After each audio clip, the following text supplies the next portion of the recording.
आज 1 नवंबर की रात अगर आप हमारे वीडियो में बताए हुए उस उपाय को कर लेते हैं जिसमें आपको एक साधारण सा दीपक जलाना है और उसमें वह गुप्त चीज सही तरीके से डालनी है जिसके बारे में तंत्र शास्त्र में लिखा हुआ है, तो सिर्फ इतना ही करने भर से आपको साक्षात माता लक्ष्मी का वरदान और वह आशीर्वाद मिल सकता है, जिसके बाद न केवल आपके जन्म जन्मांतर की गरीबी परेशानी कास्ट और समस्याओं से आपको तुरंत के तुरंत मुक्ति मिल जाएगी, बल्कि इस उपाय को करने के बाद माता लक्ष्मी के आशीर्वाद से आपके जीवन में धन की वर्षा होगी।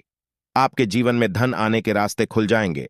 आपके जीवन में जो धन आएगा उसमें वृद्धि होगी और माता लक्ष्मी जी के आशीर्वाद से आप अपने जीवन में बहुत ही उन्नति करेंगे, बहुत ही आगे जाएंगे। दोस्तों, कई वर्षों बाद एक दिव्य दुर्लभ और अद्भुत संयोग में 1 नवंबर 2023 को करवा चौथ पढ़ने जा रहा है। दोस्तों, इस त्योहार का हर सुहागन स्त्री को बेसब्री से इंतजार होता है और इस बार यह करवा चौथ अपने में बहुत ही शुभ और फलदायी होने वाला है, क्योंकि इस बार कई सारे चमत्कारी योगों का निर्माण हो रहा है, जैसे कि अमृत सिद्धि योग, कुबेर योग, बुद्धि योग और सबसे बड़ा धन लक्ष्मी योग। दोस्तों, यह संयोग अपने आप में बहुत अद्भुत है और अगर आप इस अद्भुत और शुभ संयोग में यह एक अचूक उपाय कर लेते हैं तो आपके घर में रुपया पैसा बचेगा कि जिसे आप बटोर भी नहीं पाएंगे। दोस्तों, कहने का तात्पर्य यह है कि इस बार इस दुर्लभ संयोग में की अचूक उपाय आपको धनवान बनाने के साथ साथ आपके घर की सारी तकलीफों को भी दूर कर देगा, चाहे वह आपकी पुरानी बीमारी हो या हो। बुरी से बुरी नजर इस एकमात्र उपाय से आपके सभी पितृदोष, नजर दोष और सभी शत्रुओं का भी नाश हो जाएगा। बस आपको सच्चे मन से मां लक्ष्मी का नाम लेते हुए इस उपाय को बिना बताए चुपचाप करना होगा। और दोस्तों, अगर आप भी चाहते हैं कि मां लक्ष्मी का वास आपके घर में हमेशा बना रहे, तो इस वीडियो को लाइक करके चैनल को जरूर सब्सक्राइब कर ले और कमेंट में जय मां लक्ष्मी लिखना ना भूलें। इस व्रत के समान सौभाग्यदायक व्रत अन्य कोई दूसरा नहीं है। अपने पति की लंबी उम्र के लिए इससे श्रेष्ठ कोई व्रत आदि नहीं होता। शास्त्रों में कहा गया है कि मुहूर्त में पूजा पाठ करने से पति पत्नी में प्रेम कई गुना बढ़ जाता है। सभी देवी देवताओं का आशीर्वाद एक साथ मिलता है, तो पहले जान लेते हैं इस दिन के मुहूर्तों के बारे में। इस बार करवा चौथ 1 नवंबर दिन बुधवार को मनाया जाएगा। पूजा करने का शुभ मुहूर्त है शाम 5:45 से रात 7:02। किसी मुहूर्त में आपको पूजा पाठ करनी है। वही चंद्रोदय का समय रात को लगभग 8:26 पर रहेगा। कई बार व्रत के बारे में ठीक जानकारी ना होने की वजह से प्रति गलतियां कर बैठता है, जिससे व्रत का शुभ फल मिलने की बजाय दोष लग जाता है। करवा चौथ पर सुहागिन महिलाएं अगर जाने अनजाने में कुछ गलतियां करती हैं तो पति पर भारी संकट आ सकते हैं। खासकर इस दिन पहने जाने वाले कपड़े और पर ढालने वाले चुनरी के बारे में विशेष ख्याल रखें। करवा चौथ सुहागिन महिलाओं के लिए एक महत्वपूर्ण व्रत है। इसे देश में हर जगह बड़ी श्रद्धा और प्यार से मनाया जाता ही है और विदेशों में रहने वाली महिलाएं भी इस व्रत को रखती हैं। करवा चौथ की तैयार यहां महिलाएं कई दिन पहले से ही करना शुरू कर देती है। इसमें आभूषण और श्रृंगार की चीजें भी खरीदी जाती हैं। ऐसे में यह ध्यान रखना जरूरी है कि करवा चौथ के दिन कुछ विशिष्ट कपड़े और चुन्नी पहनने से बचना चाहिए, नहीं तो टूट जाता है और पति पर भारी विपदा आने लगती है। यह व्रत पति की लंबी आयु और निरोगी जीवन के लिए किया जाता है, तो इस बारे में विशेष रूप से ध्यान देना आवश्यक है। पहले जान लेते हैं कि करवा चौथ पर कौन सी गलतियां करने से बचें ताकि आपका व्रत सफल संपूर्ण हो। किसी भी सुहागिन महिला को अपने सौभाग्य की निशानी किसी और स्त्री को नहीं देनी चाहिए। शास्त्रों में इसे अमंगलकारी माना जाता है। सिंदूर, बिंदी, शादी का जोड़ा, मंगलसूत्र, पैरों का बिछुआ, पायल, आपकी शादी की चुन्नी, ये सभी चीजें सुहागिन स्त्री के जीवन में बहुत महत्व रखती है। ऐसे में इन 16 श्रृंगार में से कोई भी एक चीज किसी पराई स्त्री को नहीं देनी चाहिए। शास्त्रों में इसे अशुभ माना जाता है, क्योंकि यह आपके सौभाग्य की यानी कि पति की निशानी है। आप किसी को नया वस्त्र या कुछ श्रृंगार की वस्तुएं नई खरीद कर देना चाहते हैं तो दे सकते हैं, लेकिन आप अपनी ये चीजें कभी किसी को ना दें। इसके दुष्परिणाम पति को भुगतने पड़ सकते हैं। दांपत्य जीवन में कड़वाहट आ सकती है। आपसी प्रेम कम हो सकता है। आगे बढ़ने से पहले आपसे रिक्वेस्ट करते हैं कि वीडियो को लाइक जरूर करिएगा, दोस्तों को शेयर कर दीजिएगा। आप जान लेते हैं करवा चौथ पर ऐसे कौन से वस्त्र नहीं पहनने चाहिए जिससे व्रत ना टूटे, पति पर कोई बुरी बला ना आए। दोस्तों, हर लड़की की शादी में उसे लाल जोड़े में विदा किया जाता है। यहां तक ई फेरों के समय में भी लाल चुन्नी पहनाई जाती है। हर पुण्य कर्म में भी लाल कपड़े का महत्व माना जाता है।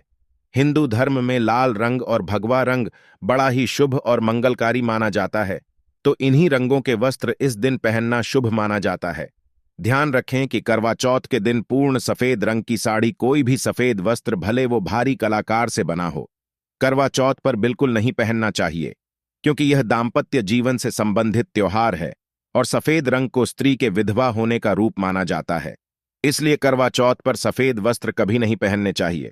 इस दिन उपहार में भी किसी महिला को सफेद वस्त्र नहीं देना चाहिए, यह बहुत ही अशुभ माना जाता है।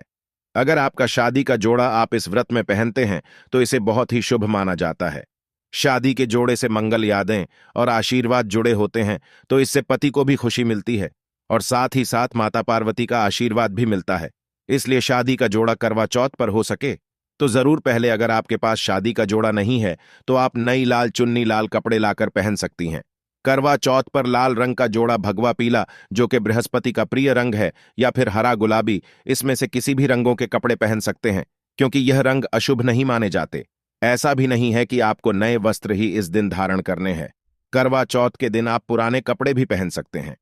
करवा चौथ के दिन माथे पर भरपूर मात्रा में, जितना लंबा हो सके, सिंदूर लगाना चाहिए माना जाता है। इससे मां पार्वती अति प्रसन्न होती हैं और उनके आशीर्वाद से दाम्पत्य जीवन सुखमय बनता है, पति की उम्र बढ़ती है। स्टाइल फैशन के नाम पर नाम मात्र सिंदूर लगाना शास्त्रों में गलत बताया गया है। ऐसी स्त्रियों को मां पार्वती बिल्कुल भी पसंद नहीं करती। अगर आप हल्का सा सिंदूर लगाती है तो इससे आपके पति पर संकट आते रहते हैं या आपका पति विवाह बाह्य संबंधों में उलझ सकता है। करवा चौथ के दिन भी उपाय करते हैं, जो भी क्रिया करते हैं वह तत्काल फल देती है। मनोकामना पूर्ति के लिए, घर में पैसा बसाने के लिए अब घर में ऊपर से पैसा नहीं बचेगा। आपके घर में पैसे आने का मार्ग खुलेगा और बहाने मार मार करके किसी न किसी माध्यम से आपके घर में पैसा आना शुरू हो जाएगा। यह उपाय को करने के बाद दोस्तों, सर्वप्रथम आपको लेना है पीपल के पत्ते। पीपल के पत्ते में इस प्रकार से आपको 5 प्रकार की मिठाई लेना है, जैसे कि हमने वीडियो एन लेकर के रखी है। ध्यान से देखिए, इस प्रकार से आपको 5 मिठाई लेनी है। कोई भी मिठाई ले सकते हैं, जरूरी नहीं है कि महंगी दुकान में, जो नॉर्मल किराना की दुकान में मिल जाती है, वह मिठाई भी ले सकते हैं, लेकिन 5 प्रकार की मिठाई होनी चाहिए। 5 भोग इसे हमारे धर्मशास्त्र में बोला जाता है, तो 5 प्रकार की आपको मिठाई लेना है। दूसरी चीज लेना है आपको 1 लोटा जल। 1 लोटा तांबे के लोटे में साफ एवं स्वच्छ जल लेना है। अब यह उपाय कैसे करना है? पीपल के पत्ते में यह 5 प्रकार की मिठाई को आपको लेना है और आपको चले जाना है पीपल के वृक्ष में। पीपल के वृक्ष में कैसे चढ़ाना है और आपको कौन सी कामना को लेकर के चढ़ाना है, यह इस वीडियो में बताऊंगा। तो सर्वप्रथम तो आपको पीपल के पेड़ के नीचे में जाना है। तो आपको पीपल के वृक्ष को निवेदन करना है कि है पीपल वृक्ष या फिर ही वृक्षों के राजा, इस प्रकार से आपको प्रार्थना करना है। मेरी गरीबी हटाओ, मेरे दीन दुख है। जैसे दुकान धंधा चौपट हो गया है, नहीं चलता है, बंद हो गया, काम धंधा नहीं चलता, तो मेरी दुकान धंधे में चलना जो है फिर से अच्छे से प्रारंभ हो जाए, ग्राहकों की भीड़ लग जाए। इस प्रकार से आपको प्रार्थना करनी है। पैसों की किल्लत है तो बोलना है कि महाराज, हमारे घर में पैसे नहीं आते थे, मां लक्ष्मी, हम आपको ले आने के लिए आए हैं, आप हमारे साथ हमारे घर चले। इस प्रकार से आपको प्रार्थना करना है, क्योंकि पीपल के वृक्ष पर माता लक्ष्मी तथा भगवान विष्णु का वास होता है। जो भी उपाय करते हैं, टोने टोटके करते हैं, उसका रिजल्ट तत्काल मिलता है। तो आपको करना क्या है? 1 लोटे जल को आपको पीपल की जड़ में डालना है। यह उपाय शाम के समय में करना है, ध्यान से सुनिएगा। और सूर्य अस्त से पहले यह उपाय करना है, तो शाम के समय में करना है। 1 लोटे जल को उसकी जद में आपको मनोकामना बोलते हुए आपको चढ़ाना है। जैसे कि आप बोलना कि हमारे जो है दुकान में बिक्री हो जाए, या फिर हे माता, हम आपको ले जाने के लिए आए हैं, आप हमारे घर में प्रवेश करें, हमारे घर को धन दौलत से परिपूर्ण बनाए। इस प्रकार से आपको प्रार्थना करना है। कोई भी समस्या हो, वह समस्या बोलते हुए आपको 1 लोटा जल चढ़ाना है। पीपल की जड़ में दूसरा आपको करना है। 5 प्रकार की मिठाई रखी है, मां लक्ष्मी को भोग के लिए चढ़ा देना है। पीपल के पत्ते में ही 5 प्रकार की मिठाई रखना है और इसे भोग के लिए माता लक्ष्मी को चढ़ा देना है। इस उपाय से स्वयं मां लक्ष्मी के गढ़ जो होते हैं, स्वयं मां लक्ष्मी ही जो सेविका होती है, आपके घर में उसी टाइम से आपके पीछे आना शुरू कर देती है। अगर आप सात्विक इंसान हैं, वास्तव में अगर आपके घर में धन की कमी है, तो जो सेविका है माता लक्ष्मी की, वो आपके घर में आएंगी, देखेंगी और तत्काल माता लक्ष्मी को जाकर के बताती हैं वास्तव में वह जो मनुष्य आया था, उनके घर में धन की तकलीफ है। माता, आप उनके घर में चलिए। इस प्रकार से आप देखना, कुछ दिनों के भीतर में अगर ये उपाय करते हैं तो आप गरीबी, निर्धनता, जीवन में चल रही परेशानी जैसे कि दुकान धंधे बंद हो चुके हैं, पैसों की किल्लत है, घर में लोग बीमार पड़ रहे हैं, बीमार पड़ना बंद हो जाते हैं, एक दूसरे से आपकी अच्छी बनेंगी, परिवार जडेजा रिश्ते भी जुड़ेंगे, शत्रु परेशान करना चाहता है, शत्रु स्वयं ही नष्ट हो जाएगा, पैसे आने का हर मार्ग खुल जाएगा, पैसा आएगा तो आपके घर में टिकेगा भी। जैसे बहुत से लोग बोलते हैं कि गुरुजी हमारे घर में पैसे आते हैं, लेकिन और जाते हैं तो आपके घर में पैसे नहीं देंगे। अगर आपका घर भारी भारी लग रहा है, जैसे लक्ष्मी आपके घर में प्रवेश करेगी, ये उपाय बहुत ही अच्छा है। मनोकामना पूर्ति करने के लिए, इच्छा पूर्ति करने के लिए जबरदस्त पावरफुल उपाय है। यह उपाय हम अपने बहुत सारे भक्तों को करा चुके हैं और अच्छा लाभ भी मिला है। कई लोग तो महाधनी और करोड़पति बन चुके। बस आपको यही 5 प्रकार की मिठाई का चयन करना है, जो नॉर्मल जो किराने की दुकान में मिलती है वह भी मिठाई ले सकते हैं। अगर यह 5 प्रकार की मिठाई नहीं मिलती तो गोद ले लेना या फिर शक्कर ले लेना। इस प्रकार से 5 प्रकार की कुछ भी मीठी चीज लेकर के भी ये उपाय कर सकते हैं। बिल्कुल ही यह लाभकारी होता ही होता है, तो ये उपाय अवश्य करेगा, आपकी गरीबी मिटेगी।